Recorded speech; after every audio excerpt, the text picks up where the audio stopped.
Bismillahirrahmanirrahim. Assalamualaikum warahmatullahi wabarakatuh.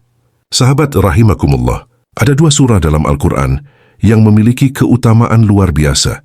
Dua surah ini apabila dibaca setiap hurufnya bernilai pahala, berpotensi menggugurkan dosa, sekaligus menjadi sebab dikabulkannya doa, selama doa tersebut baik untuk urusan dunia maupun akhirat. Jika ternyata yang kita minta baik untuk dunia, namun kurang baik untuk akhirat, maka Allah akan memperbaikinya.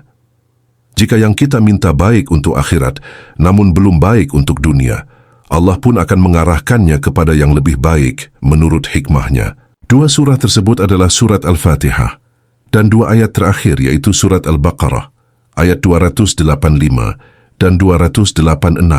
Sebelum kita berdoa, biasakanlah membaca Al-Fatihah dan dua ayat terakhir Al-Baqarah. Keutamaan ini didasarkan pada hadis sahih riwayat Imam Muslim dari Ibnu Abbas radhiyallahu anhuma.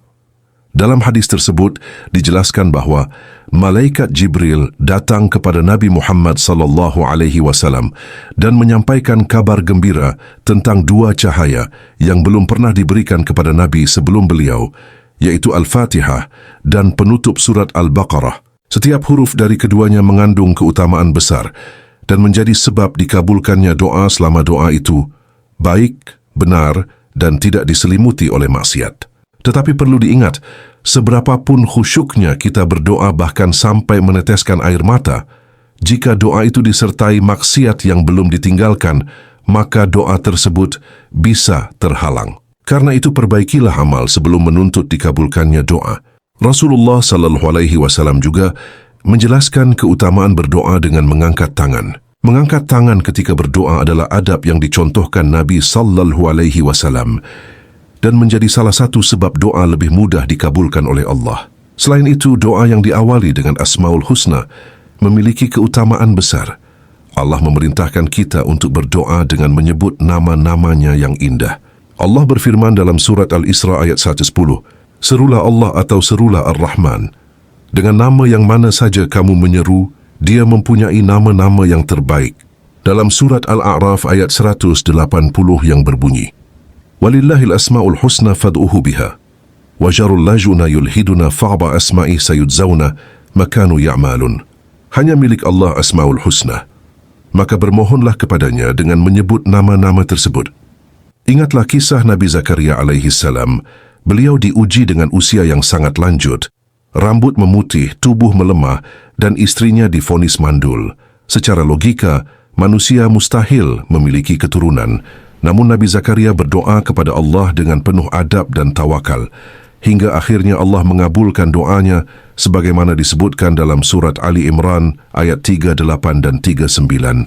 Allah juga menegaskan dalam surat Al-Baqarah ayat 155 bahwa setiap manusia pasti diuji dengan rasa takut, kelaparan, kekurangan harta, jiwa dan buah-buahan, dan Allah menutup ayat itu dengan kabar gembira bagi orang-orang yang sabar.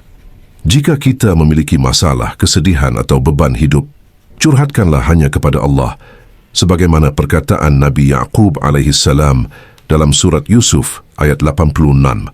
"Sesungguhnya aku hanya mengadukan kesusahan dan kesedihanku kepada Allah." Apapun masalahmu, rumah tangga, anak, ekonomi, atau luka batin, bentangkan sajadahmu, adukan semuanya dalam sujudmu, tingkatkan takwamu. Karena Allah berjanji dalam surat At-Talaq ayat 2, barang siapa bertakwa kepada Allah, niscaya dia akan membukakan jalan keluar baginya. Meskipun solusi belum terlihat, ketenangan hati akan Allah berikan lebih dahulu. Maka perintah kita satu, panjangkan sajadahmu, dekatkan dirimu kepada Allah. Sahabat-sahabat rahimakumullah. Akhir kata, marilah kita tutup tausiah singkat ini dengan doa kepada Allah Subhanahu wa Ta'ala.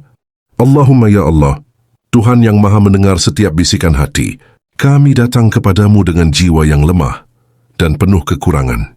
Ampunilah dosa-dosa kami, dosa yang kami sadari maupun yang tidak kami sadari. Jika ada doa-doa kami yang terhalang karena maksiat kami, maka bimbinglah kami untuk meninggalkannya dan perbaikilah keadaan kami. Ya Allah, kabulkanlah doa-doa kami yang baik untuk dunia dan akhirat kami. Jika yang kami minta belum baik menurut-Mu, maka gantilah dengan yang lebih Engkau ridai. Jika yang kami inginkan belum waktunya, maka kuatkanlah kesabaran kami, lapangkanlah dada kami, tenangkanlah hati kami, angkatlah kesedihan kami, mudahkanlah setiap urusan kami. Ya Allah, Ya Rahman, Ya Rahim, jadikan Al-Fatihah dan ayat-ayat Al-Quran sebagai cahaya dalam hidup kami.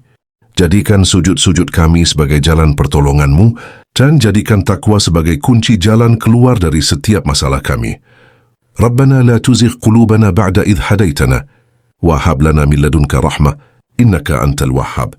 Rabbana atina fid dunya hasanah wa fil akhirati hasanah wa qina adzaban nar. Subhana rabbika rabbil izzati amma yashifun wa salamun alal mursalin walhamdulillahi rabbil alamin.